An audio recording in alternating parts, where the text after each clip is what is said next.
guys may recall that we did a couple of Big Boss videos in months gone by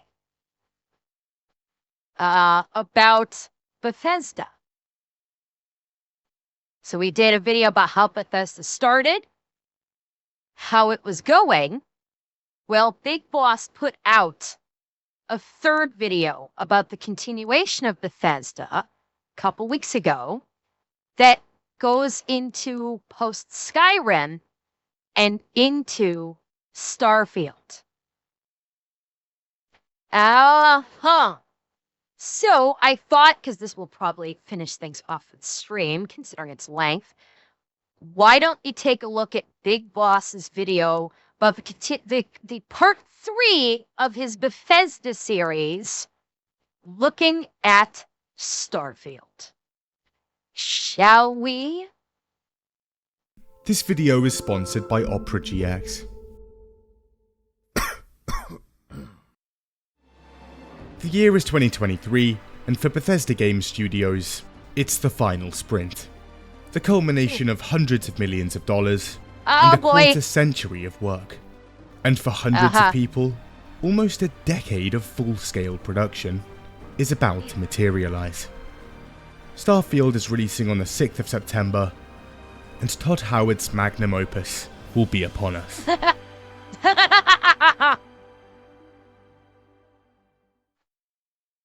2018. Fallout 76 reviews have come in, and they're not too hot. Fallout 4 was a few years before. Not amazing either. Todd's once perfectly polished image is now getting torn to shreds. The people, they're like wild animals. But he remains unfazed. When they see this next project, everything will change. Wait, hang on. Awesome cities, realistic art style, your own ship, weird planets, thousands of them. Details. Immersive. Mysterious.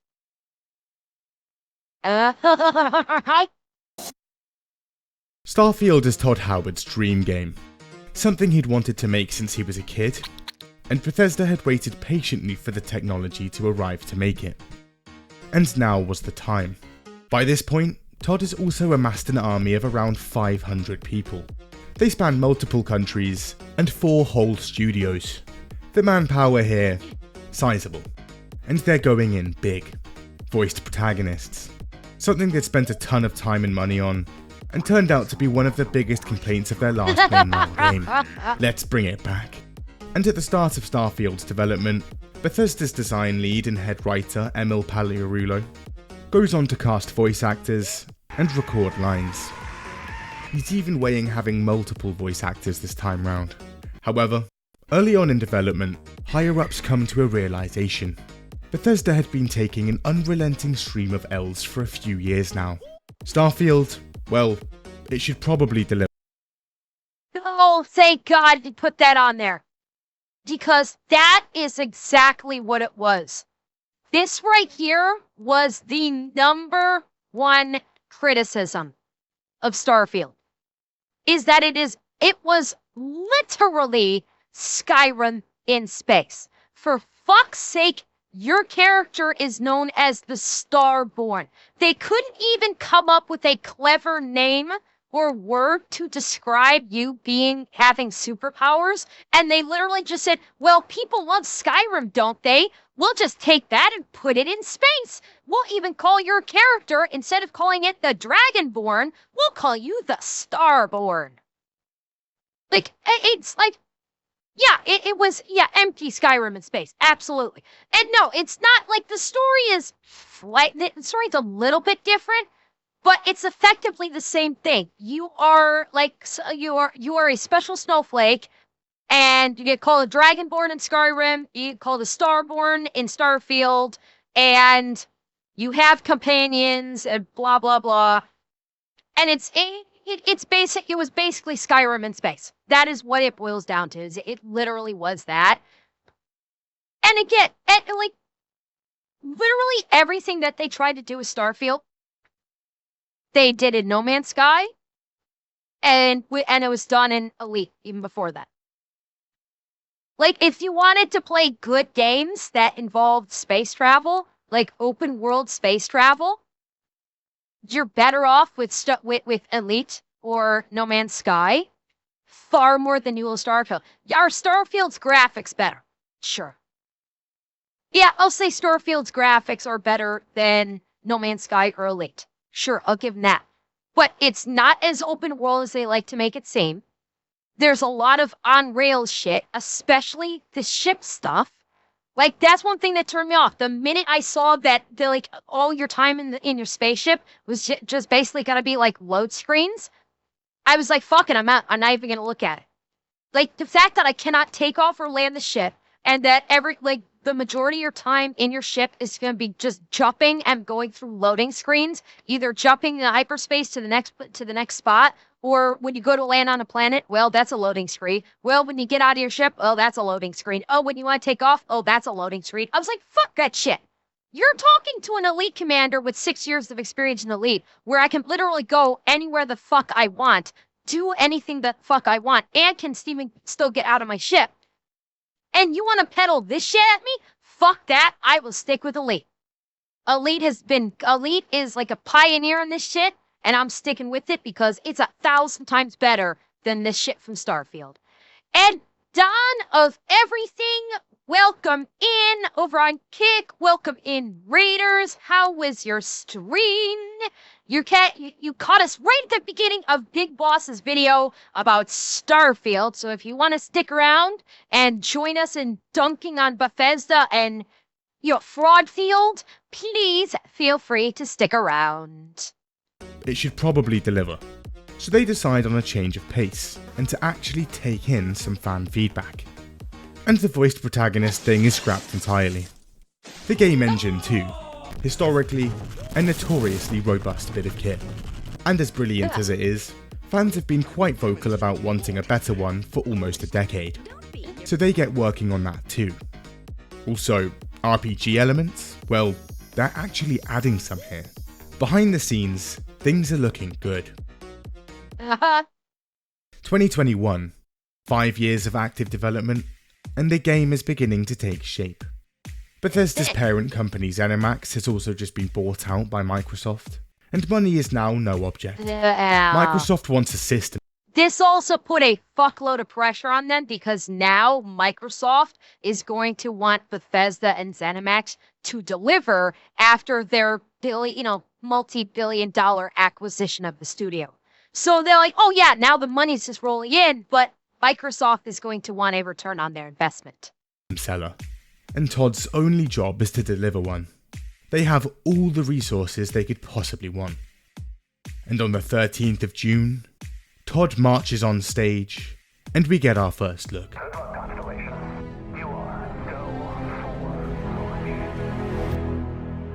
Wow. Their first new IP in Too bad you don't see that in the game. That entire cutscene was bullshit. The entire cutscene. None of that's in the game. 25 years. The ultimate Bethesda game, Todd says. And after years of groveling for a new engine, we get our wish. The Creation Engine 2. Okay. Okay, you want to say it again? Okay. Hang on. And we get our first look. This. That is pure cutscene that never shows in the game. That's completely pre-rendered, just like with the bullshit that BioWare presented with Anthem. Nowhere in the game. You never see any of that. It was made specifically for the advertisement, and that's it. Engine. We get our wish. The Creation Engine 2. Okay, people aren't massively thrilled, but this is groundbreaking stuff, Todd insists. And there it is. One of Todd's crazy dates. And by the way, the system requirements for this on PC were disgusting. And basically, if you didn't have the system requirements to play the game, which were already incredibly robust, Todd was basically just like, well, if you're a broke bitch, just admit it. Like, the question really was like, well, your minimum system requirements on this are pretty greedy. You're gonna basically knock out probably about 75% of your market because these people, your paid customers don't have rigs with the minimum system requirements, to say nothing of being able to play it good. What do you say to that? And they're just like, well, you just got to get a better computer. And so they basically told roughly 75+% of their audience, go fuck yourselves. We don't want your money because we're not making a game optimized for like mid-range gaming computers. You need to have a top-tier bleeding edge computer in order to play our game. And if you don't have it, go fuck yourself. We don't care. Genius marketing right there. Yeah, they did a Pokemon before Pokemon did it. Stuff, Todd insists. And there it is. One of Todd's crazy dates again. May 22nd, 2022. Around 7 months out from launch, and that's out the window. Because the game's delayed. Come back in early 2023. The disappointment is palpable. But in June, Todd's on... And, okay, hang on. The disappointment is palpable, and their day is ruined. I'm sorry, it had to be said. It had to be said. 2023. The disappointment is palpable. But in June, Todd's on stage again. And we hear some familiar lines. Our most ambitious game ever, where you get to be who you want and go where you want. Not again. Uh-huh. But then, we get a glimpse at the actual gameplay for the first time. Deep crafting systems. Weapon mods. By the way, hang on, let me back it up. This UI looks terrible. Like, ironically enough, what do you guys notice about this UI that seems oddly familiar with a more recent game? Doesn't this look very similar to another game that was recently released? You know, a game put out by yeah. Doesn't this UI look rather similar to Marathon's UI? Very bland, very, like maybe like not as confusing as Marathon's, but very bland. Weapon mods. Buildable outposts. Even your own spaceships. Wait, we can even fly them? Land and explore anywhere? Over 100 systems? Over 1,000 planets. Hang on. Over 100 systems?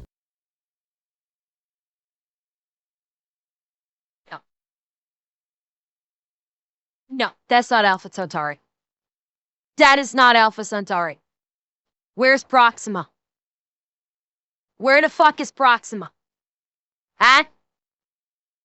What is with all of these fucking planets? Where's my Hutton orbital? God damn it. Over 1,000 planets. My god. Also, were those background options and traits in a Bethesda game? A silent protagonist is back? Were they actually listening? Starfield was going to be an act. How many does Elite have? Elite Dangerous is a literal 1-to-1 representation of the Milky Way galaxy. So, billions of stars and planets. Literal billions. Like, the game is like 11 years old. And points, hang on. I think the latest number said 0.7% of the galaxy has been explored in Elite Dangerous. 0.7 has been explored. There are literally still billions of planets and stars in Elite Dangerous that have not been discovered yet. Yeah. Oh, 1,000 planets. Woo. Okay. Sure. RPG. A true return to form. The reveal doesn't come without concerns, however. The performance, it doesn't look great. In fact, you can see the game barely holding it together at parts. The gunplay and dogfighting look a bit stiff, and 1,000 planets. Either another sweet lie, or this game sounds very procedural. Todd hears the concern. It is. Don't worry. Starfield has more handcrafted content than ever before. Yeah, and by the way, you can't actually explore the entirety of the planet. If you try, you hit a fucking wall. So if you land on a planet, you can only go so far from the designated landing sites before you hit an invisible wall. You can't actually explore the entire planet itself. More than Skyrim and Fallout 4 combined, he assures us. He doesn't give any solid figures though. For some reason, Todd says he's stopped giving out numbers. 16 times. It's now March 2023. The game should be releasing in just a few months. But no. Game's delayed again. Come back in September 2023. Summer 2023. Todd returns to the stage again, and this time, he's brought almost an hour of gameplay with him. The game looks a lot more polished. We also hear some more familiar lines. That isn't just a backdrop. That moon is actually there orbiting the planet. Yes, you can visit it too. That mountain is not just a backdrop. You can walk all the way to the top of that mountain. September 6th is now about 3 months away. Which, but by the way, his thing like, oh, that moon's just not for imagery. You can actually go visit it. Would sound impressive if several games before Starfield didn't already do that. No Man's Sky had done that, 10 years? Was it? Wait, no, when did No Man's Sky come out? I forget. When did No Man's Sky come out? Was it 2018? Is it 2018 was it 2013? 2016. Okay, 2016. Okay. So when Starfield came out, so No Man's Sky already could do exactly what Todd was saying. 9 years prior. Elite Dangerous could do it 10 years prior? Something like that. So there were already 2 space sim NMOs that could, oh, really? It came out on my birthday? I didn't know that. Huh.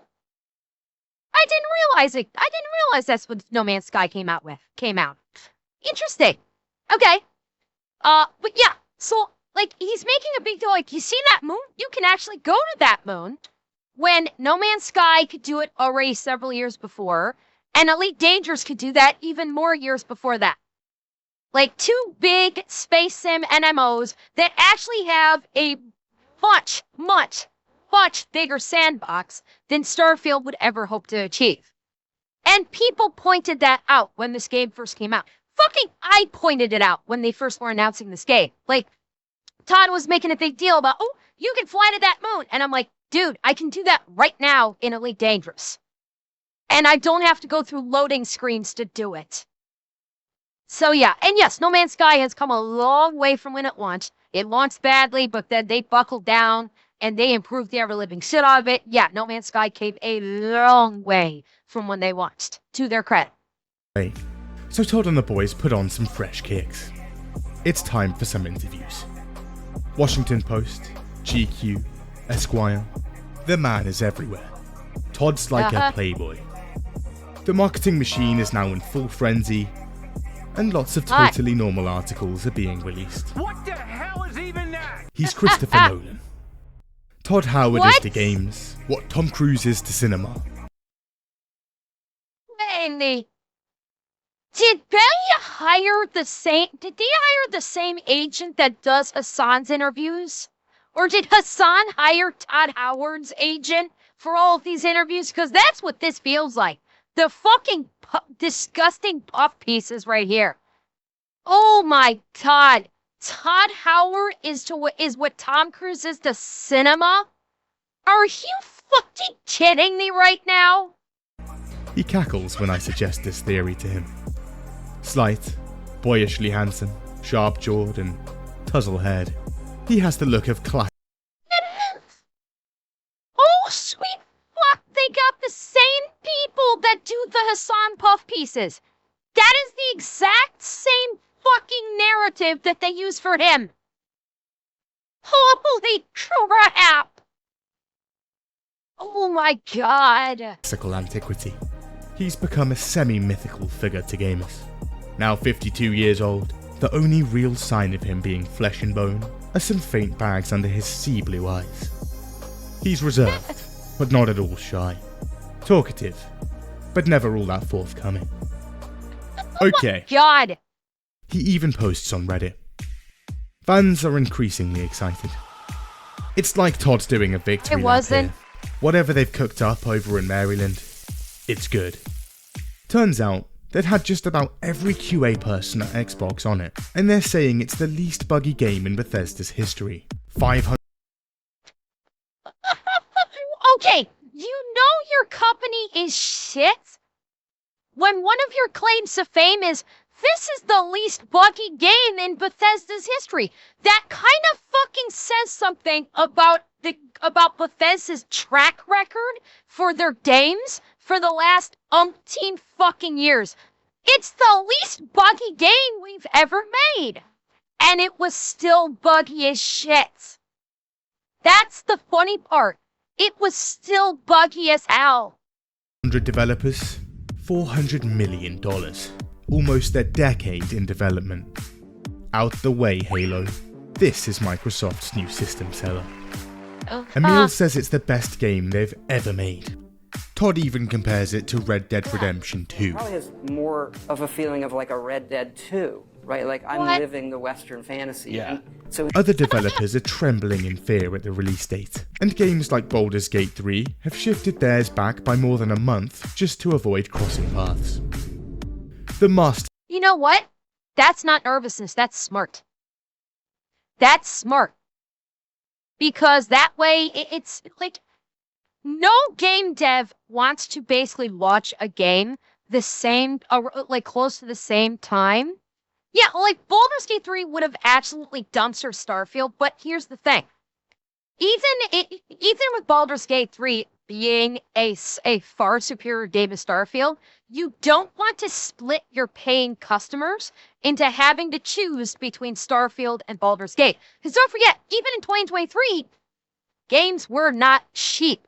Games were still like minimum $70 fucking dollars for games. Maybe 60, but generally speaking, $70 minimum for these games.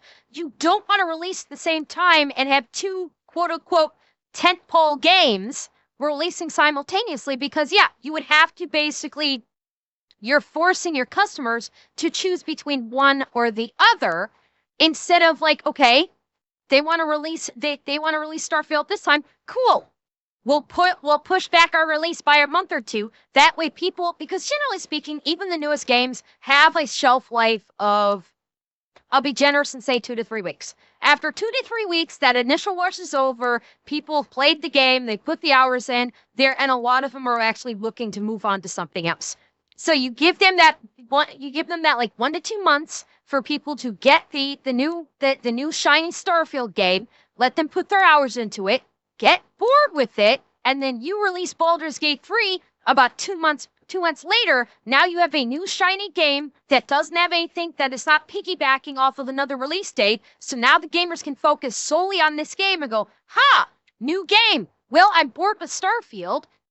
I'm going to try this game, and I'll get this new game. And they're not going to hesitate to drop $70 on this brand new game because they got bored with their old brand new game. So it's legit, like, not a good strategy, not because they're scared of Bethesda, but they don't want to split their paying customers. And it makes perfect sense, and it has absolutely nothing to do with anybody being worried about Starfield. And yes, like, there are people, yes, you may not necessarily get bored, but if you're talking generally, and you look at the individual, yes, the individual may not be bored with their game. For fuck's sake, I've been playing Elite Dangerous for 6 years, okay? But when you're looking at the macro of gamers, usually gamers, when a new game comes out, they'll get it, they'll play it for about 3 weeks. And then usually they're like, okay, I can move on to something else. Yeah, they may come back to the game, but now they may be ready to go try something else. At least for the moment. Of the RPG had checked out for a while, but on September 6th, Daddy's coming home.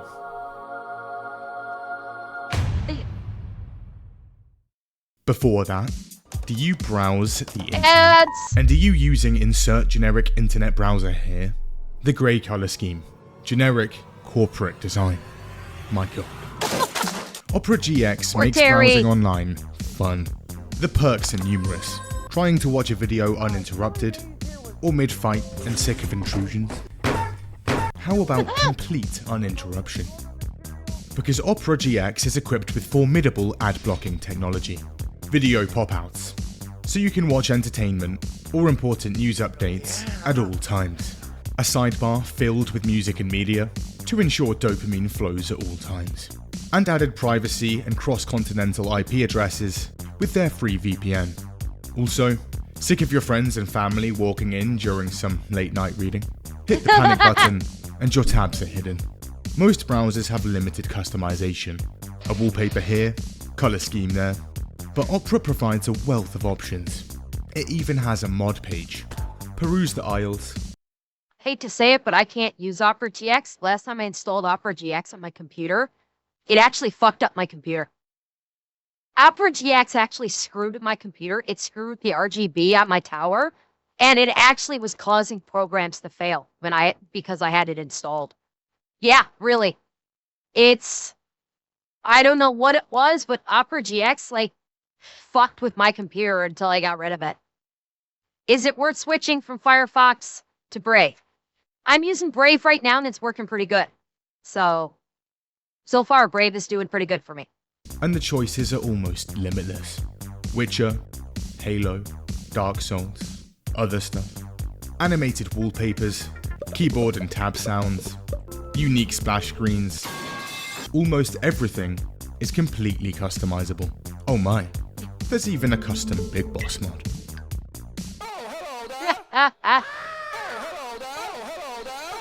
You can also mix and match multiple mods to create the perfect mix. Or create your own. Opera GX can be whatever you want. Can't be bothered to migrate everything over? Well, it's equipped with a state-of-the-art import tool. A few clicks, and your browsing history, bookmarks, I'm sorry, I don't mean to shade Big Boss, but literally every browser does this. Literally every fucking browser on the internet has a means of importing your shit from other browsers. cookies. They're all here. It's also compatible with every Chrome extension. Opera GX is good. You should install it right now through this link. Midnight, 6th of September, 2023. Starfield is set for launch. And people jump into Bethesda's first new IP in 25 years. At first, Starfield is met with rave reviews. 88 on Metacritic, and a ton of 10 out of 10s this didn't last coming long. Okay, but again, look who's giving these ratings. 2023, people did not give a fuck about the game review brands. Nobody gave a shit about games journalists. How many of these are IGN? 1, 2. So we got 2 from IGN. A lot of these are foreign. A lot of these I've never even heard of. Games are okay. There's 3. Washington Post, for fuck's sake. Games Radar. 8 for player. Okay, but again, these are coming from games journalists. And even in 2023, no one gave a shit about games journalists. People have not cared about games journalists. People have not trusted games journalists for years. Years. Nobody's cared about it. You know what the reviews they were waiting for are? The YouTubers. They were waiting for the YouTubers to give fair reviews, because they are the ones that gamers actually trust now. Nobody gives a shit about any one of these people. Not a fucking one. I'm not a game review. Okay, I'm not a game review. I might talk about games and yeah, but YouTubers that actually review games or streamers actually playing the game live on stream so you can see how the game performs. That's what people were waiting for. Because you were going to get by and large, you were going to get a legitimately honest critique or compliment regarding the game. Now, again, I say by and large, there are the shills. Gravina. Sorry, caught a little something in my throat there. But, you would get the shills out there that are just like, just let him cook. Give him time to work it out. You know what I'm talking about. But generally speaking, the YouTubers and the streamers will give you an honest impression about the game. Game straws, nobody fucking cares. Everybody assumes that every single one of these ratings was bought and paid for by Bethesda. And they were. They were without question bought by Bethesda and Microsoft. Every single one. It's amazing. A near perfect space game. But a few hours in, and some time to reflect, and opinions slowly begin to change.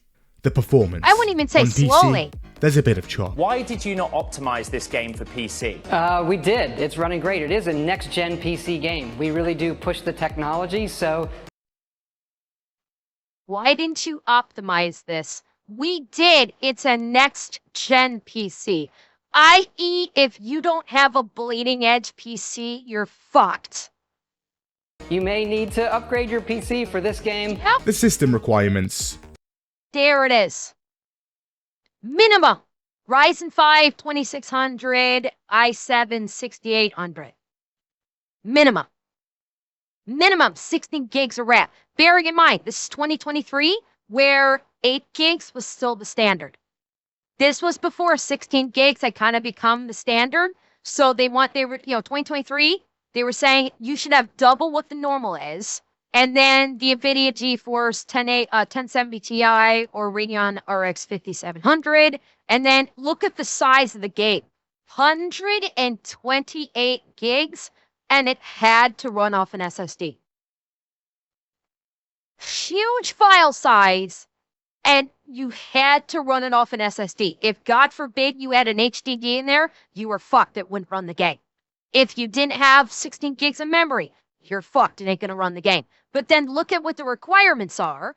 Is Ryzen 5 3600 or i5 10600.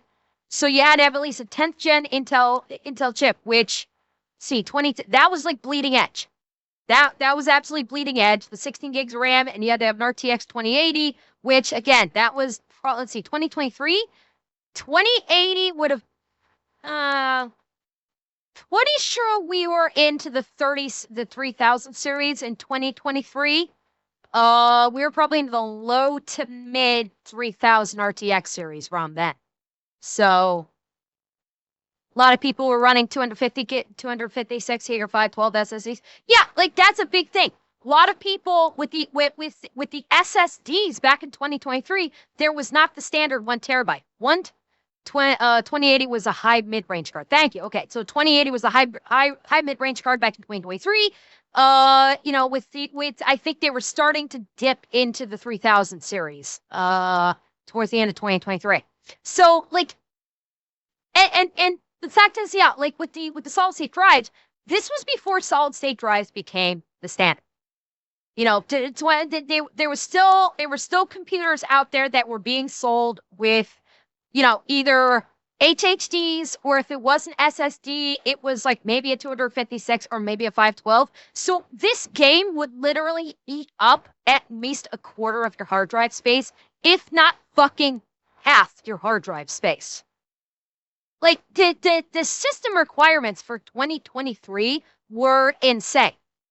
And the fact that Todd basically did the Boiser thing of, don't you guys have good computers? Or if you don't have a good computer, well, I guess you need to spend more fucking money and buy a new computer or upgrade your computer. Like, the tone deafness of that response was disgusting. Quite demanding. The game requires an SSD to run, and yet, space has never been this choppy. We might might run into some chop. Chop? We could fucking handle chop, right? I mean, it's a $3,000 PC. No, we're not going anywhere unless he says it's safe, alright? Don't worry about chop. You don't know shit about chop. Oh, really? And you do? You're a fucking expert on I'll chop your fucking credit card in half. How about that? Even on NASA tier PCs, low FPS and massive frame drops. Also, AMD sponsored the game, and conveniently, Intel and Nvidia parts are specifically struggling. There's also no Nvidia DLSS in the game, something that modders are able to patch in within hours. On Xbox, things are a bit more consistent, but even then, Todd's chained us down to just 30 FPS, even on the $500 Series X. That 30 FPS is also the target FPS, that's what it's aiming for, and not always what it's hitting. Walk into a city like New Atlantis, and that number dribbles down to the low 20s. What the f this piece of shit? This is on a AAA game, on a barely 3-year-old console, in the year 2023, when most other big games can run at 120 FPS. The head of Xbox says it's a creative decision. So didn't they say this about the vampire game too? I vaguely remember Phil Spencer saying something about this, about like, oh, it's a creative decision to run at 30 FPS. What was that? What was that vampire game that was just like, that just, not Bloodlines, no, God, I can't remember it. Redfall, yes, thank you, Redfall. Yeah, Redfall, I want to say like that, it ran into the same problem, is that it came out for Xbox, it came out for like Xbox One, which should have been running at 60 FPS, and the thing would only run at 30. And they actually, on the physical copies of it, they actually had to put stickers on every single one of the physical copies of Redfall that said the game is only going to run at 30 frames per second. And I think they used the same fucking excuse that they did for Starfield. Like, oh, it was a creative decision that it was only going to run at 30 frames per second. Like, nobody's buying this. Yeah, and Redfall had its own host of problems, but the frame rate is just, it's fucking bullshit. It's absolute bullshit. What it translates into is they couldn't optimize it. They couldn't figure out how to get it optimized to run at 60 plus frames per second. And so they said, well, we'll cap it at 30 and say we're going to do a creative decision because we're going to pretend like it actually will give you a better experience at 30 frames per second. So you won't look too deeply at the fact that we couldn't work the game up to make it better than 60 frames per second. So far, the console Metacritic is just about hanging on, but for PC, it's bombed away. Spared the horrific performance and actually managed to run the game? Well, there is some good stuff here. For the first time in a modern Bethesda game, physics are no longer tied to frame rate. You can now uncap it without causing horrific issues with jump height, movement speed, enemies, and objects. The shipbuilding is great. The gun mods are... That's the one thing that I heard. Like, the one good thing about this game that I heard. The singular good thing is the shipbuilding was really good. The fact that you could craft your own ship into literally anything was the singular good part of Starfield that I heard about. Too bad it meant nothing. The shipbuilding was all flash, zero substance. It barely made any bit of a difference because you couldn't really do much with your ship. The ships were fundamentally pointless. You were spending most of your time in loading screens on your ship. You were not actually flying your ship for the most part. The bulk of the game is you on foot on planets after you've gone through several loading screens to get to that planet. So it was a very pretty feature that was functionally useless to the game. The gun mods are pretty good. There's some RPG elements here, and for a Bethesda game, a relatively bug-free launch. Far less game-breaking issues and corrupt save files. They'd even cracked ladders. That's the good. And then there's everything else. Yeah. Starfield was conceived 25 years ago, trademarked a decade ago, and started full development 8 years ago. And the final game had come out the other side, severely lacking. It's an embarrassment. In a lot of ways, it's one of their most bare bones games yet. Incredibly basic things are just missing. The FOV slider. Fallout 76 had one. Fallout 4 had one. A simple text file change in the game file. Okay, hold up a second.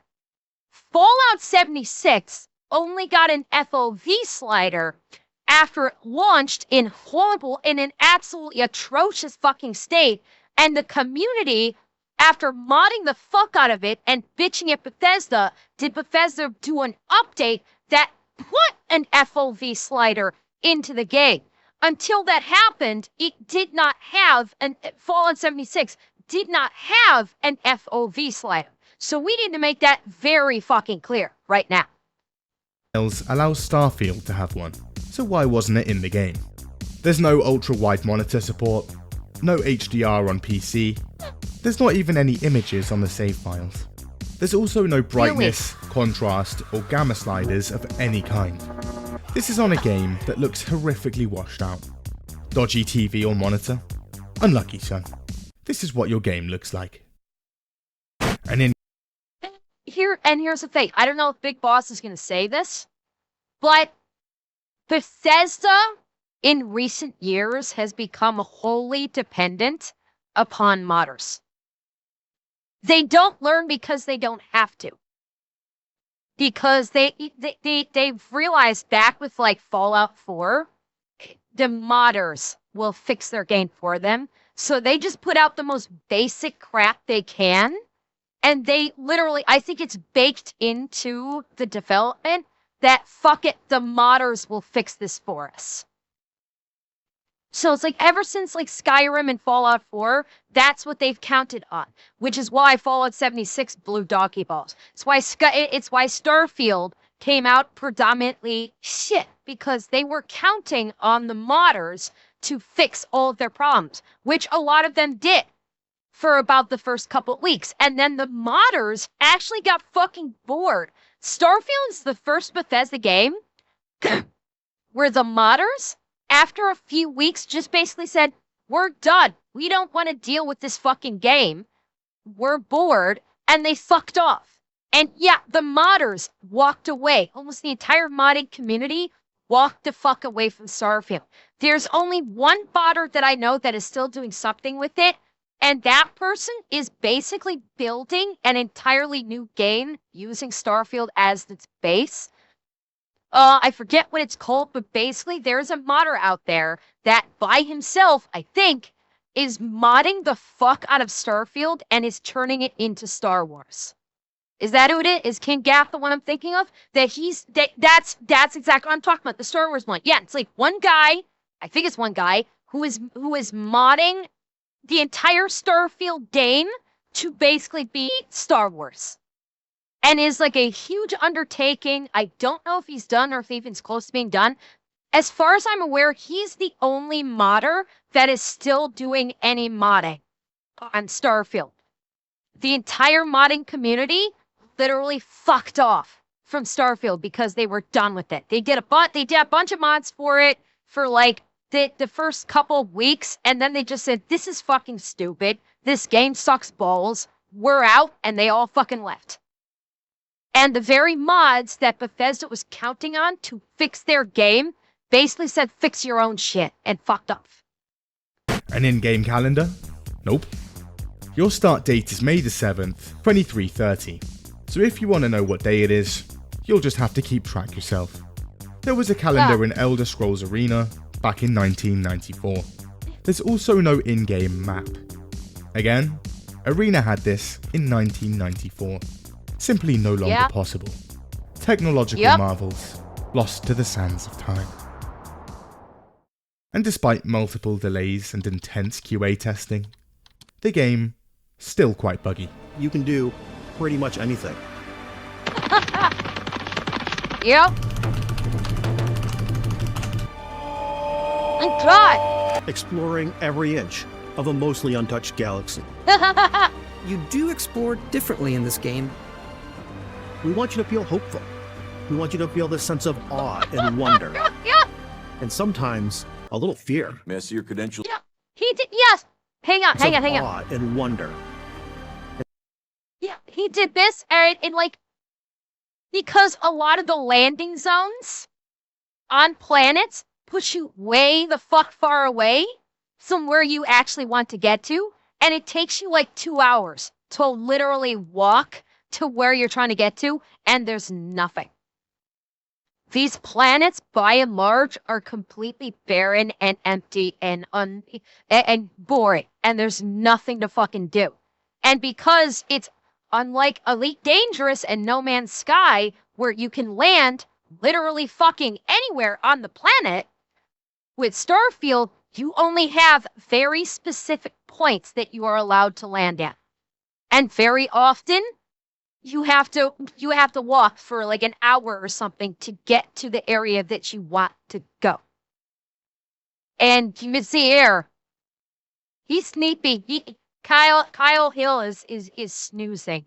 And sometimes a little fear. Mess your credentials, The car please. came out, like, I think 6 months later. Now, it would take probably 4, 5, 6 loading screens to get to my ship from the top of Neon. The amount of loading screens is disgusting. Yep. Spaceflight should be exciting and dangerous.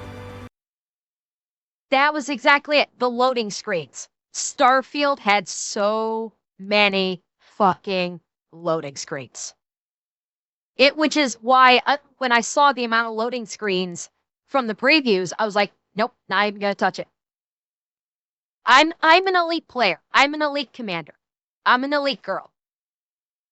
If I can basically take off and land from a planet with 0 loading screens, real-time flying, from the moment I take off to the moment I enter into orbital cruise and into the glide and then on the ground and no loading screens, if Starfield can't do that, I am not interested.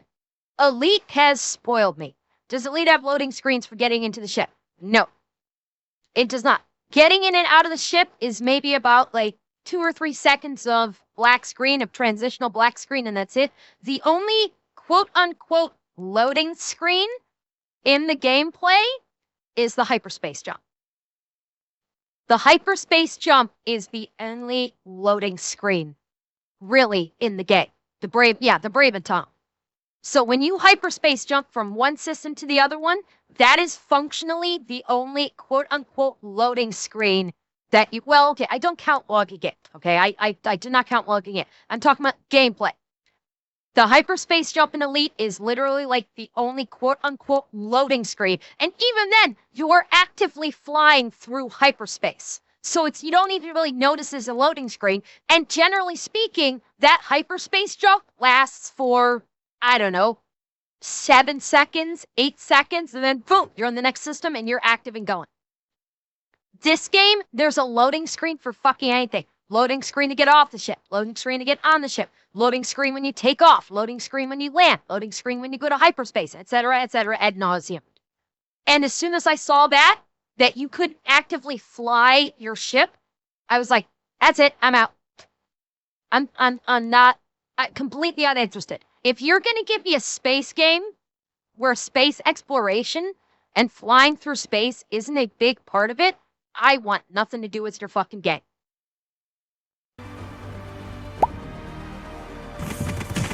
Oh my god! We always put so much care into all those little details that this part! Oh my god, this part! Hang on. We always... This part. I've seen like comparisons between Starfield and Cyberpunk. In Starfield, you could be walking around a public space, pull out your gun, point it at someone, they're just like, I don't care. I don't care. I'll walk around with a gun out. I don't care. And nobody else cares. And then they show the comparison of Cyberpunk. You pull out your gun and everybody's like, holy shit, he's got a gun. And everybody starts running. Like the NPCs, again, are fucking typical Bethesda. The NPCs are fucking horrible. Yes, her face looks tired. Yes. Not to mention, like, you could jump from like 100 feet up and then just dink and you land and you're fine. Put so much care into all those little details that breathe life no into water our worlds. effects. Yeah, you can't knock stuff around. Our biggest goal for lighting was to make the game feel more filmy, to use lighting and color to really make it feel more cinematic. Oh my god, look at the rendering on that planet. Look at the rendering on that fucking planet. Oh, dear God. That is, look at it. Look at the planet itself. Look at how dull. Look at how dull and polygonish all the surface of this planet is. Just look at that. Really like to change my ship right now. That'd be great. It's too bad that the NPC is up there. Outside of the game itself, Starfield launched with a $300 collector's edition. This included a patch, some art, and a box. But centerpiece, an electronic watch. And turns out, a ton of these are already breaking. Alright, pretty poor effort, but none of that matters. Modders patch most of it in a matter of days. Yep. What does matter is the what actual they relied game. upon. And Todd and the boys had somehow created entire star systems to explore here. And turns out, he wasn't lying. There actually are over 1,000 planets. Spaceships, space flight, all in a Bethesda game with the same bones as Morrowind. This thing was a miracle. We had unparalleled freedom to explore here. And after clearing the first mission, players board their ship and set course for the stars. They could fly anywhere. Right. Hold right. on. Set course? Was that loading screens? Surely we could actually fly to planets in this massive space exploration RPG. Some spend hours attempting this, and turns out, no. No, you can't. Because planets in this game are literally just massive JPEGs floating around in an empty skybox. Yeah? That's space. Dude, that's completely flat. That's 100% flat. I know, that's dude. what I mean. That's what I'm saying. That can't be real. There right? it is. You can't land on them. You can't even get to them without hours of your life gone. Well, but Bethesda may as well pay modders to do their job for them. That's just it. They know the modders will do their job for them, and they can get the modders to pay to work the creation studio to do it. Bethesda literally factors this into their development, saying, oh, the modders will take care of this. They'll do it for free, so we can just put out a bare bones product, and they'll just do it. Yeah, they don't force the modders to pay anymore, but they literally count on the modders to fix their games now. And yeah, mostly the modders have fucked off because they're like, this game's not worth it. Maybe some of them realize Bethesda is using them because they know they're going to fix their game for them.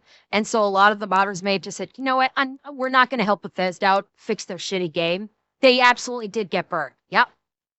I felt stupid flying in a straight line, not knowing I was moving. Yeah, exactly. Like, I've seen some gameplay preview footage of someone like trying to fly to Pluto, I think it was. And like they flew in the beginnings of the game, someone was flying to Pluto. They actually flew through or into Pluto and didn't even realize it because there was no feeling of movement. It was like the space flight in this game fucking blew. Manage that, and you'll just phase through Here them. we go. That moon is actually there. There it is. You can visit it too. Want to actually explore space There it in is. this space exploration game? Well, that'll involve digging through layers of horrifically organised interstellar maps, and then bearing multiple rounds of cutscenes and loading screens to get anywhere. Exciting stuff. Can't fly in atmosphere, can't take off from planets. That's another loading screen too. People are over the moon. There's also overly drawn out animations every time you get in and out the cockpit, and dock onto ships and stations. These aren't even used as covers for loading screens. They're just long, unskippable animations, just for the sake of it. Yeah. Want to be immersive and actually fly around? Well, thankfully... No. This game is not copycat levels of Elite Dangerous. Do not insult Elite Dangerous by saying that Starfield is a copycat of Elite. Elite is, number one, a decade old, and is far superior to this. This is not even a copycat of Elite Dangerous. Okay? Elite, objectively and substantially, is better than this. Literally almost every aspect of Elite is better than Starfield. The one thing Starfield has that Elite doesn't is it has the more RPG element to it. And some of the and graphically speaking, Starfield is better in many respects than Elite Dangerous is. But Elite Dangerous is a far superior game than Starfield could ever hope to be in terms of the gameplay and the content. That's why people are still playing Elite, and not too many people are. Actually, let me see. You know what? I'm legit curious about something. Hang on. Hang on. I am now legit curious about something. Hang on. Let's see. Starfields. All right. So currently 11,578 people are playing Starfield. And I'm going to find the right one here. Odyssey. No, hang on. Yeah, fine. All right, let me look at Elite. And Elite Dangerous is at 3,700. So Starfield has more people playing it, but objectively, Elite Dangerous and No Man's Sky are better made games.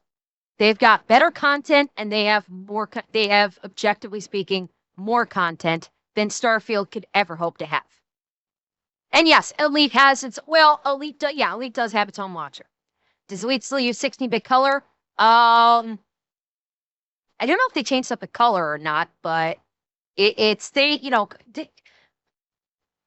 don't forget also, Frontier is also constantly adding new stuff to Elite. For fuck's sake, the new ship is coming out for Elite tomorrow. I think it's tomorrow, isn't it? Yeah.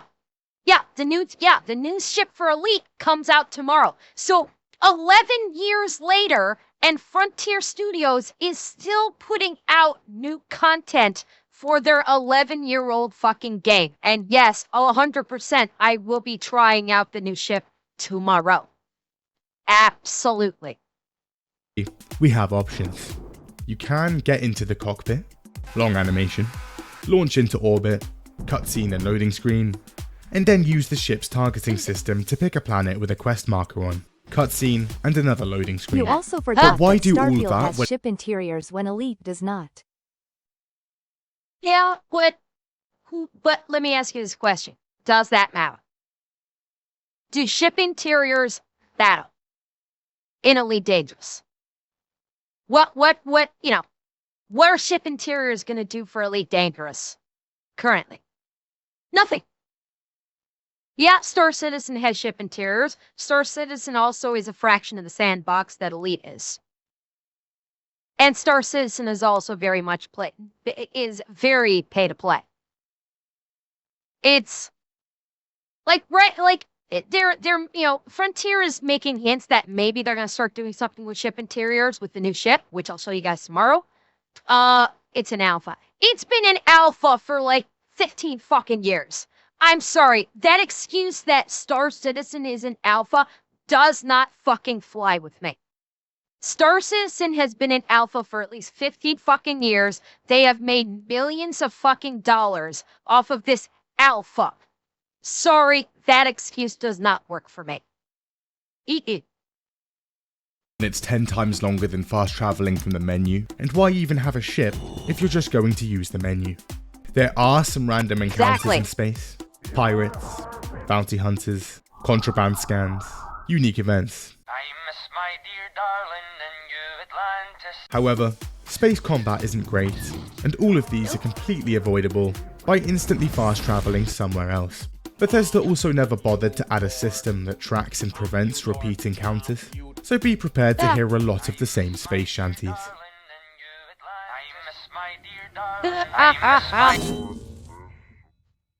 Okay, space, a pretty big part of an open world space exploration game, pretty much non-existent. I would be surprised if Big Boss doesn't at least mention how Elite and No Man's Sky have done space 1,000 times better than Starfield, and they are 6 to 10 years older than Starfield. But it's okay still. This is a Bethesda game. Their strong suit has always been on for exploration and world building. Once we actually land on these planets, there'd be an overwhelming amount of things to do and places to see. More handcrafted content than Skyrim and Fallout 4 combined, Todd said. We could land anywhere. Explore entire So that was a fucking lie. planets. So fumble through the menus again, and after 2 cutscenes and 3 loading screens, players land and emerge onto their first new planet in the settled systems. Huh? Where is everything? Okay, let's check the map. What on earth is that? There is none. A bug? A rendering error, perhaps? No.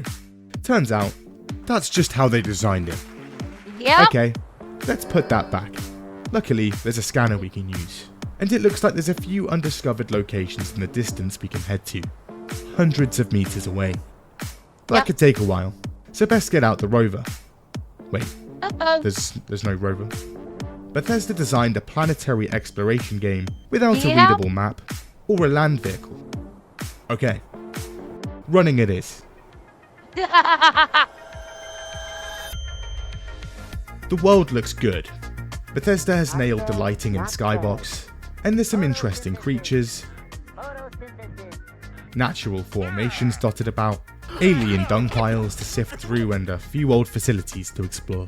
This particular planet has an abandoned cryo lab, a UC listening station, a relay station, and an occupied cave.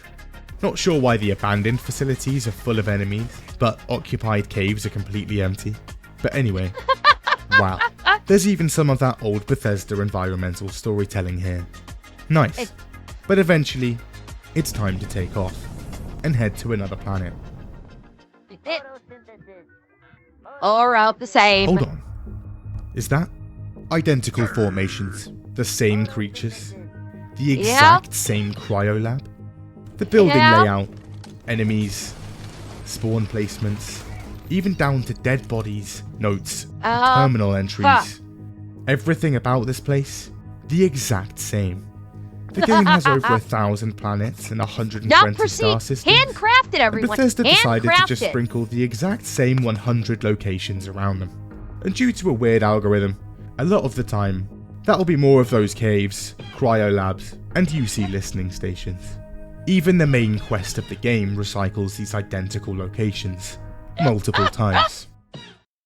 Oh, we were right there, man! Outside of procedural places of interest, there's about 4 main cities in the game. Oh yeah, when No Man's Sky launched, this was a big, like the repetitiveness, the procedurally generated, where everything was the same, where it was like, what was it? The language you could learn was the same. The ships were the ships you could get were like the same. Stuff like that. Yeah, that No Man's Sky got their ass handed to them for this exact fucking thing. And it was only because, what was it? Oh God, what was the company? What was the dev's name? It was like something fresh. Hello Games, yeah. So it's only because Hello Games actually like listened to their feedback. Yeah, they actually listened to their feedback, put their heads down, didn't go reeing online and saying, how come you don't like our game? They like took in the feedback, put their heads down, worked their asses off on the game, and vastly improved the game. And they went radio silent, got to work, and they basically made like almost an entirely new game, and people loved it. It was one of the, next to like CD Projekt Red with what they did with Cyberpunk, it was one of the greatest comeback stories for a quote-unquote like failed game in gaming history. Like Hello Games and CD Projekt Red, those are 2 of the biggest comeback stories in gaming. And Hello Games did it before CD Projekt Red. And like all fucking credit to them.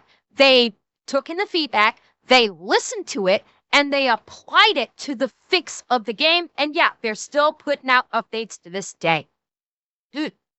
Around 30 small settlements and just 82 unique locations. All this spread between 1,000 planets. There's also a couple dozen temples scattered around, but these lose their charm quickly because, again, they're all the exact same, down to the enemy placement and even the same puzzle. These are also dotted. Yeah, oh my god, this fucking Starborn puzzle. Oh my god, how fucking boring is this? To basically get new powers, you fly around and you fly through little lights 7 times, and whoop-de-doo, you get new powers. These are also dotted around on random planets, so half the time you'll be finding these ancient, untouched temples next to a procedurally generated Taco Bell drive-thru. There's also a bug that shows most of the game's points of interest on a planet. And there it is, the most interesting place in the galaxy. Again, Todd wasn't lying. You can land anywhere on these planets. However, everywhere is pretty much the exact same. Planets in Starfield do have varying weather, atmospheric hazards, gravity, and signs of life. There's also some hills, sometimes some craters, and even a few planets with multiple biomes. But mostly, these planets are going to be looking the same. And you'll be trekking across incredibly repetitive, flat land on foot for hours. Proper mountains in the game? Not really. Valleys? Nah. Rivers? What now? There are oceans, even some creatures in those oceans. But Bethesda took out underwater swimming, so we can't even see them. And hold on, does that say boundary reached? After running just 20 minutes? Yeah? What? We hadn't landed on a planet at all. We'd landed on a small, randomly generated tile of a planet with almost nothing on. The tiles aren't even persistent with each other. Land on a bordering tile, and the last tile will look completely different. While there's not enough going on planets in this game, at the same time, the opposite problem. For a game about space exploration, nowhere is actually unexplored. Head to a barren moon in the middle of nowhere, well out into the furthest corner of the settled system, and you'll still land next to 3 old factories and a swarm of pirates not even 500 meters from the ship. And there we go with why Elite is superior. Is because Elite actually has unexplored systems. Billions upon billions of them. That's part of the fun with Elite. That's what I do on stream, is I find new systems that have never been discovered before. I find them, I turn them in, and I rub my ass on them, and I get my name on them. That's part of the fucking fun of Elite Dangerous.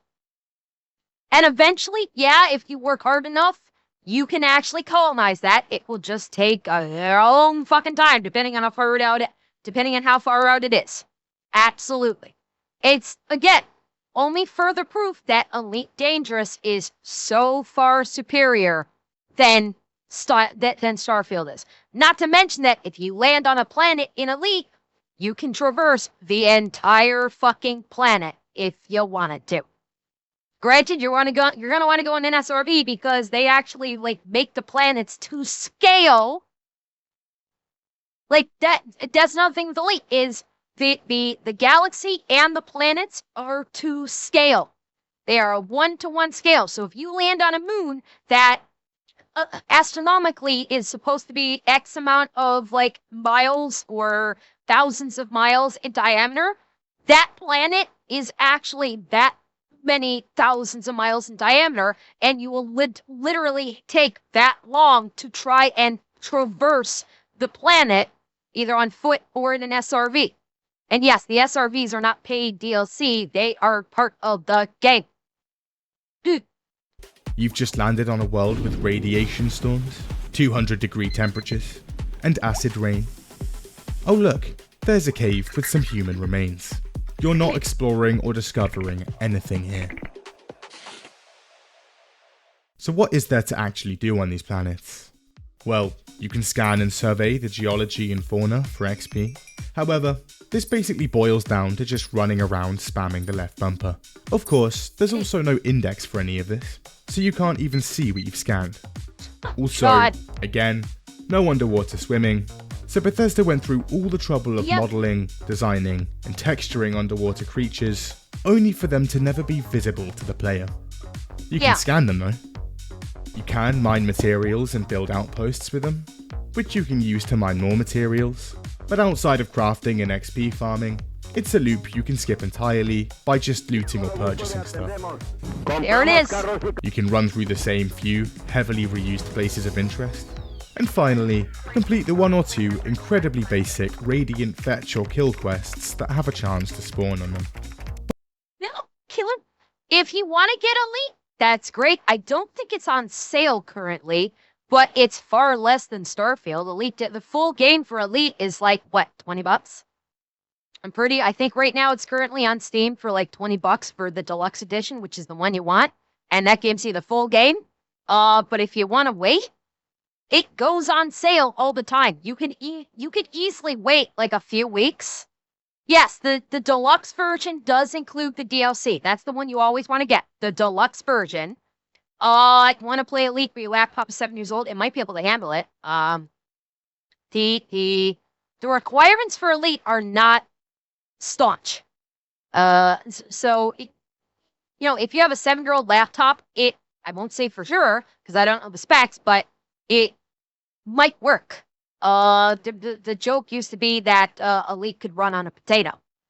So, but yeah, there's the new ship release tomorrow, so I would expect Elite to go on sale very soon.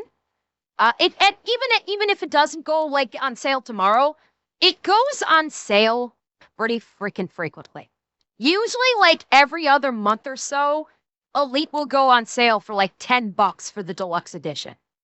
So if it does go on sale tomorrow, give it like a month, and it'll go on sale for $10 for the deluxe edition that's got Horizons and Odyssey in the full game. So I mean, if you want to wait till it's on sale to play it, give it a month, and it'll probably go on sale. But a few hours of running around the same small tiles of planets, clearing the same factories, mining the same rocks, and digging through the same piles of literal shit, and the charm begins to wear off. Oh yeah. The game's 4 cities. They're not massive, and the performance is absolutely horrific in them.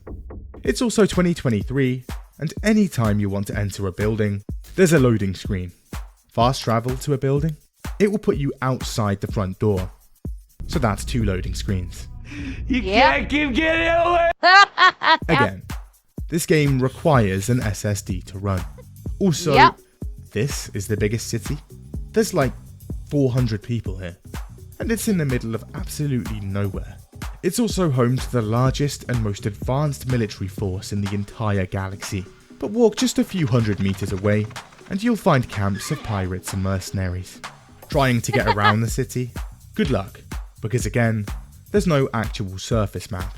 So finding anything that was here, a big problem in the cities. You can never, everybody I saw playing the game was saying like, I do not know where the fuck to go. There's no map. You have to find no one had any clue how to get around in any of the cities because there was no map to guide you, to basically pull up and say, where the fuck am I supposed to go? So you just had to wander around until you accidentally stumbled to where you were supposed to go. is a complete nightmare. The NPCs, incredibly lifelike. Their facial expressions are quite something. Jesus! And turns out, in the year 2330, gunshots don't faze anyone. Nobody cares. Todd has now also just completely given up on the concept of Radiant AI. In Oblivion, NPCs had fairly in-depth day-to-day schedules. Here, they're just walking around randomly in silence, staring into your soul. Almost every named NPC in the game is now tagged as essential and unkillable.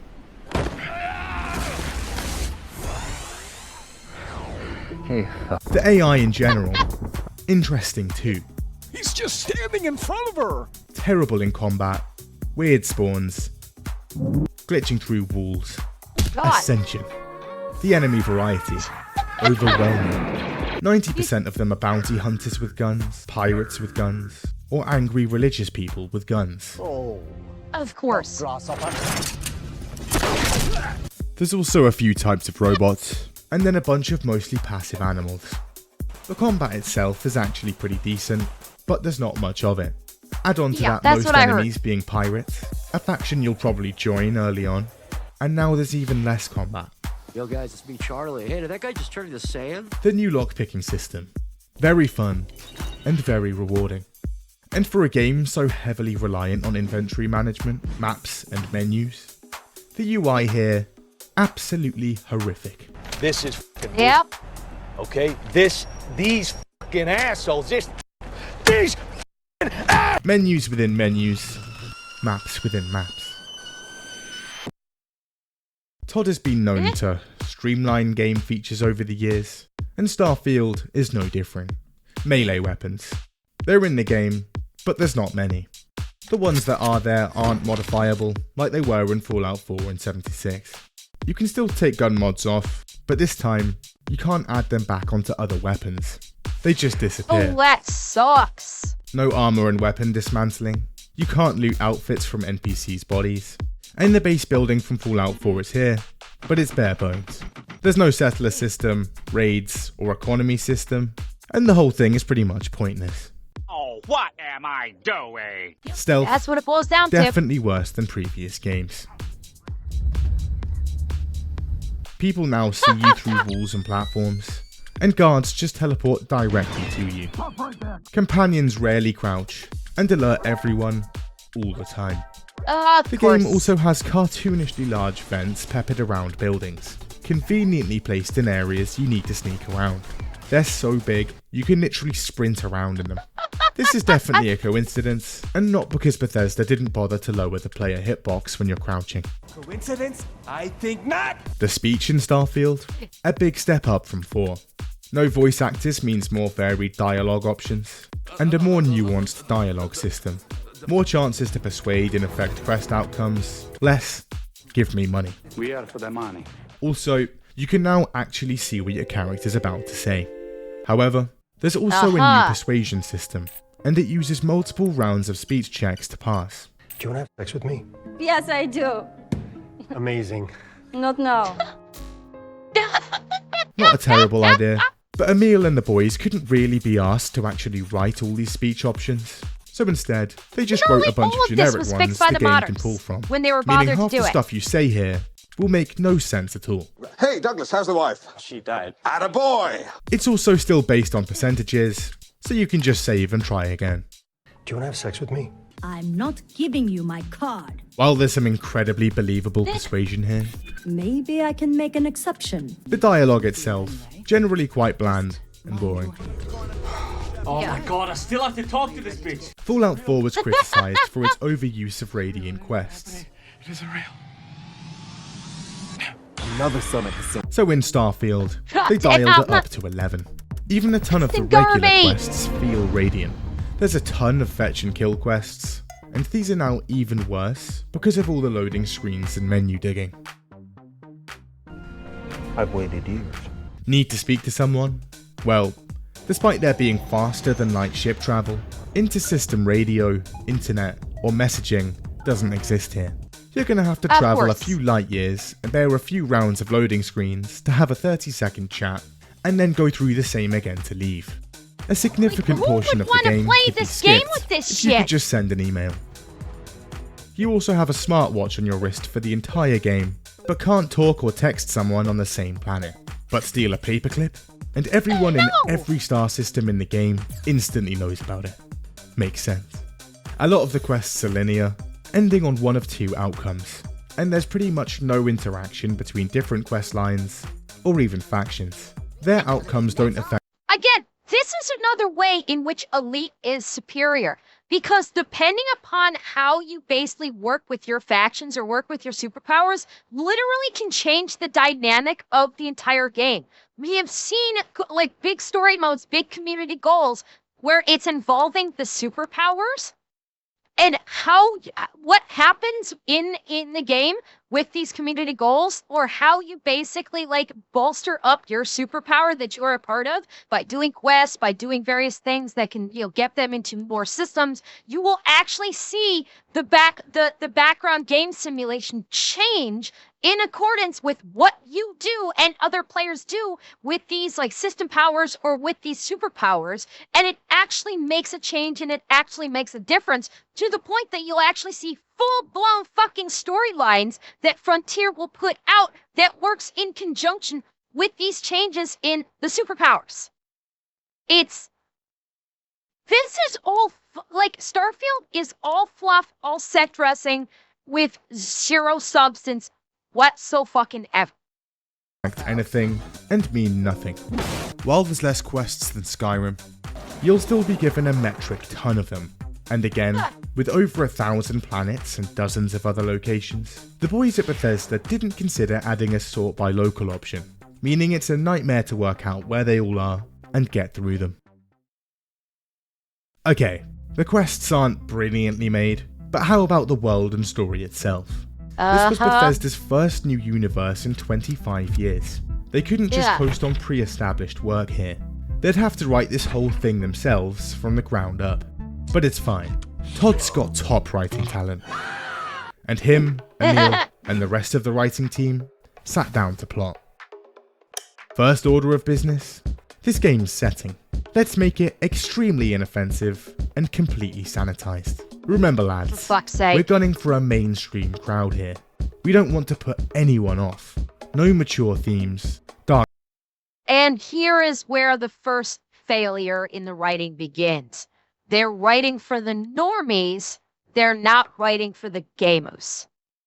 This is the failure we see in modern day gaming right now, is that these gaming dev studios are so desperate to try and cater to the normies that they ignore their paying customers that have made them giant studios in the first place. And we see what the end result is. Humor, nothing edgy at all. This is not Fallout in space. More like the Jetsons. So they design a game with a tone more akin to a children's show than a gritty, realistic space frontier. Most characters are dull, completely morally upstanding, straight arrows, with nothing to them. Even the pirates here are Nickelodeon tier. And the nightclub. Let's populate it with old men walking around in suits with briefcases, and a few Teletubbies dancing on stage. Yes, that's what a nightclub looks like. Also, we have an incredibly detailed dismemberment system with gore and other animations ready-made. Not anymore. Let's get rid of it completely. This is despite the game already having a mature rating, by the way. And while there's no rover in this, we'll still put vehicles in the game. And even cool mechs. And even a whole story around those cool mechs. Cannot use. Can the player pilot them? No. We'll make it a plot point that's illegal in universe. Okay. Only enemies can then. No, not them either. We'll just add them as background furniture in 1 or 2 locations. So what about the actual story? Okay, hear me out. Starfield's universe has a series of massive wars set across multiple star systems. Let's set this game decades after any of that happens. Right? Will there be alien characters? No, not really. Just people, some alien animals, and plants. We're going for realism here. True sci-fi, with a grounded NASA punk art style. Also, let's add space wizards at the end, driving the entire plot of the game. The player's goal is to become Starborn. What we'll have them do is collect the same artifact, in the same temple, with the same puzzle at the end, 24 times. Nice. Then at the end of the game, they can jump to a parallel universe. But let's not get too crazy with this. They're all the exact same, with a 15% chance of one minor change, like a character becoming a potted plant. Brilliant. No one could predict any of this. We just have to make sure that hair clipping glitch on the hunter character that would spoil who they are and the game's big reveal is patched before final release. For God's sake. Despite the issues, on launch, Starfield does amazingly. Bethesda says it's their biggest launch ever. It's the #1 bestseller on Steam despite being free with the game. Yeah, because all of these glitches that we're seeing were not revealed until after launch. Everything that we just saw up to this point, no one fucking knew about until after the launch had occurred. And it was only probably about like a week after the launch that all of a sudden everybody realized this, this game is like wide as an ocean and deep as a puddle. Games Pass, and there's over 6 million players on launch. The user reviews, very positive. However, the honeymoon doesn't last long. After sinking a few hours into the game, the initial excitement wears off, and opinions begin to change. Boring. Not good.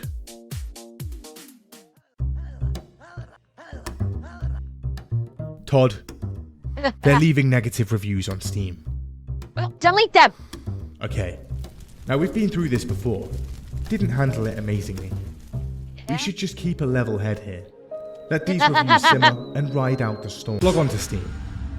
Respond to the reviews. Each one individually. Tell them their subjective opinions are objectively wrong. Boring? That's insane. Astronauts went to the moon a few times. There's nothing there. They weren't bored. That's good. Yeah, I remember hearing about that. The response of, this is a boring ass game, and they tried to deject the reality of the NASA missions to the moon and said, well, the astronauts weren't bored in space. It's like, oh, yeah, this is literally word for word the response from Bethesda. Astronauts went to the moon a few times. There's nothing there. They weren't bored. Like, how fucking tone deaf can you possibly be for this? Yes, the astronauts were not bored because it was the first fucking time they've ever been to space. This is not the first space game in existence. So yeah, it's a fucking video game. It's not reality. You have got numerous space RPG MMO flight sims that have come before this, and every fucking one of them is doing it better than you. You cannot compare this game to IRL, you dumbass. That's good. Write that. Bad RPG mechanics? They must be playing the game wrong. Tell them to create a different character and try again. Send. What else? The loading screens? Well, have they considered the amount of data they're generating in those load screens? Great. Yeah, guess what? Starfield and Elite do the same thing. Their loading screens are like about 8 to 10 seconds. That's the loading screen. There's no loading screen for takeoff. There's no loading screen for landing. There's about 1 to 2 seconds of fade out, fade in when you exit the ship. Literally, the only load screen is a hyperspace jump. And and don't forget, these are literal galactic and universal sandboxes. Literally, Elite, 1-to-1 recreation of the Milky Way galaxy. 7 to 8 second load screen time for a hyperspace jump, and that's it. That's a lot of data that they're putting through in about 7 to 8 seconds. Especially on an SSD. I meant No Man's Sky, not Starfield. Yeah, sorry. It's too easy to fucking mix all these space game names up when I'm talking about them one after the other. Yeah, No Man's Sky and Elite Dangerous. Like a few seconds load screen time for the hyperspace jump, and that's it. Everything else is fluid in-game. No load screens whatsoever. Send that to. Emil also sees the backlash. He ponders for a moment. Was it possible their game actually had some issues? Could he have been wrong? No, he was right. It's the fans that were wrong. So he boots up Twitter and writes a 15-part thread on just that. However, shockingly, good Lord. Bethesda's rebuttals are ineffective. On Steam, very positive slips to mostly positive. Mostly positive to mixed. And by December, mixed to mostly negative. There we blames go. the bad reviews on the game being too different. What? But it was alright. December 7th, 2023. It's awards night. Yeah, Black Wolf, it's the same thing for Elite. The loading screen is literally the hyperspace jump between solar systems. These are two games that came out almost a decade before Starfield did, and it can't do what Elite and No Man's Sky can do. that came out 10 years ago on less robust engines than supposedly Bethesda's Creator Engine 2. And they're doing it a hell of a lot faster and more efficiently. And Todd takes his seat. Online, the game was getting blasted, but the critics would understand. And Starfield. And the Game Award goes to Baldur's Gate. Yep. Snapped again. Post-launch, Starfield's player numbers crater quickly. Within a month, 330,000 players on Steam dribbles down to 100,000. The next month, that becomes 40,000. And by December, the game has less than 10% of its original player base.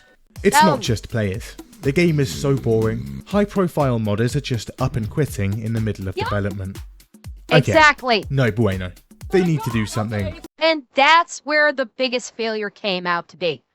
Is that Starfield was such a boring fucking game, even the modders didn't want to fuck around with it.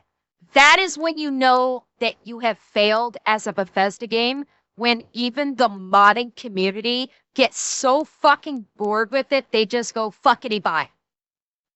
And quick. So people at Bethesda man the desks and get to work on patches. Patches. And within a few months, miracles start to materialize. 60 frames per second, a car, an eat food button. My god, they'd even added a map.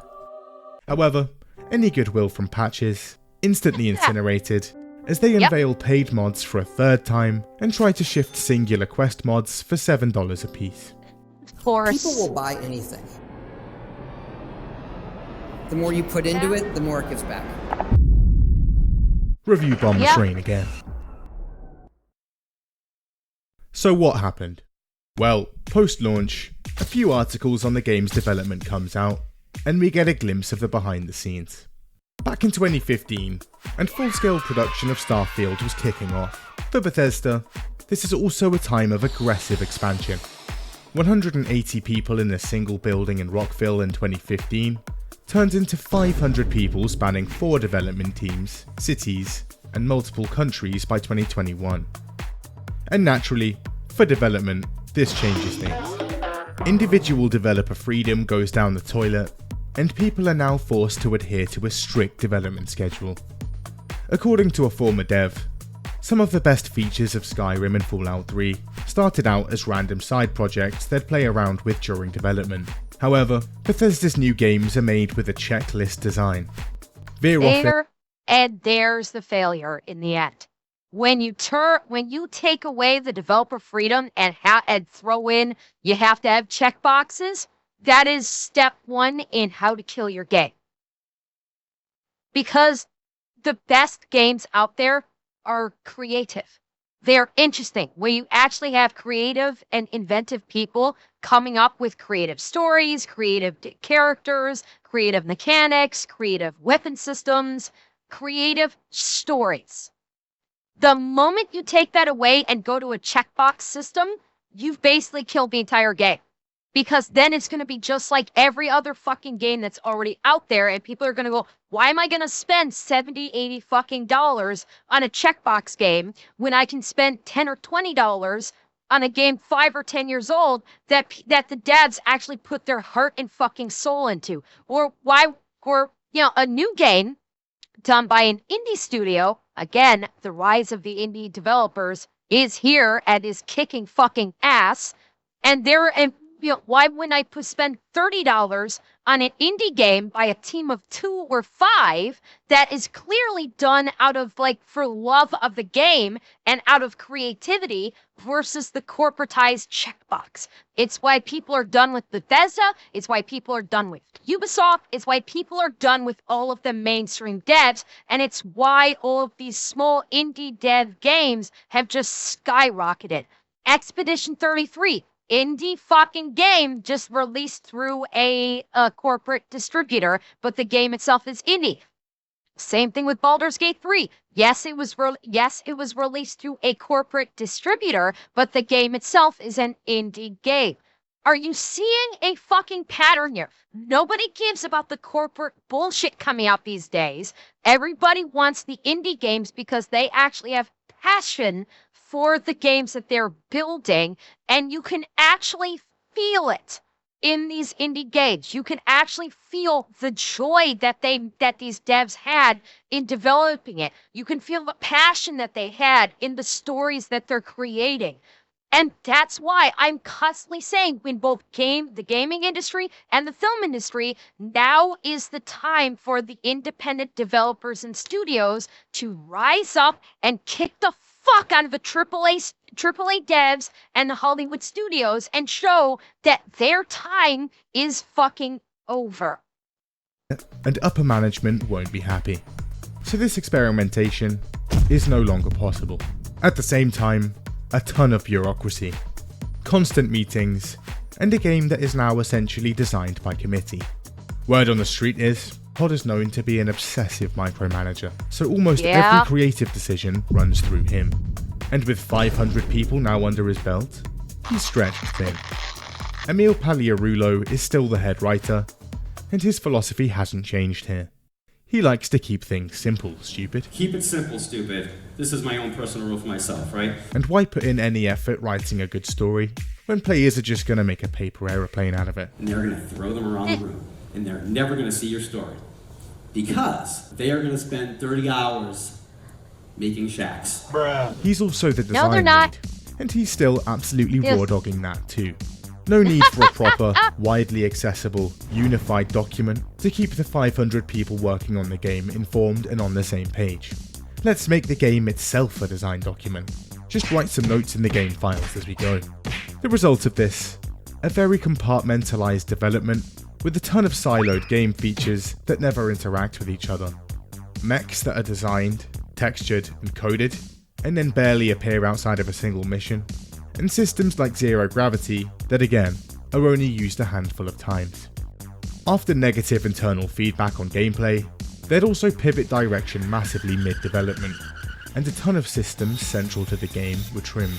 And Starfield goes from a more survival and resource-oriented game to something more casual. Fuel consumption, punishing planetary hazards, and the necessity of outpost building, all either scrapped or nerfed to the point of being irrelevant. In the past, Todd has said he builds his games starting with a world, and then builds everything out from there, finding the fun as they go along. However, for Starfield, that happened in the final year of development. It took around 7 years to find that fun, and for the vast majority of people, it was nowhere to be found. Despite the patches and DLC, the damage had been done. Starfield's player base continued. Oh, the DLC, from what I heard, damn it, Shattered Space, the DLC, from what I heard, that was absolute dog shit too. It not only didn't save the game, it made things even worse. Continued to dwindle, and within 6 months of launch, 97% of its Steam players gone. Yeah.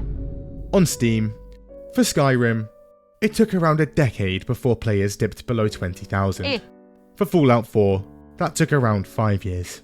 For Starfield, it took 3 months.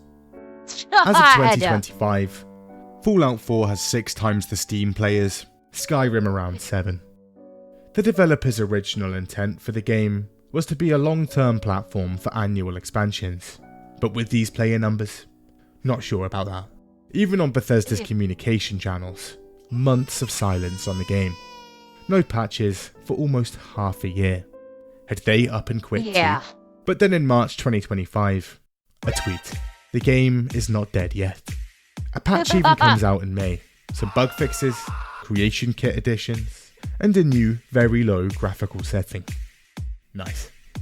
And with a presumed second expansion for Starfield in the works, the game's remaining players wait for details, with a sea of paid creations to keep them busy in the interim.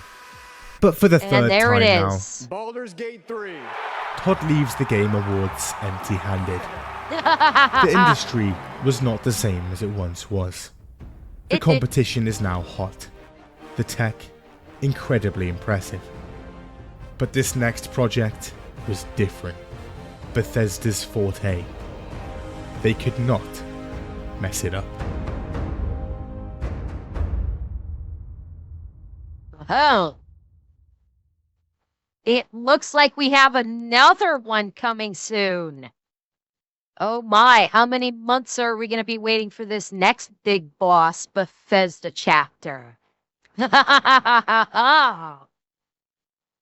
Oh my goodness. Yeah. Not good. Not as Starfield was not a good game. And it showed.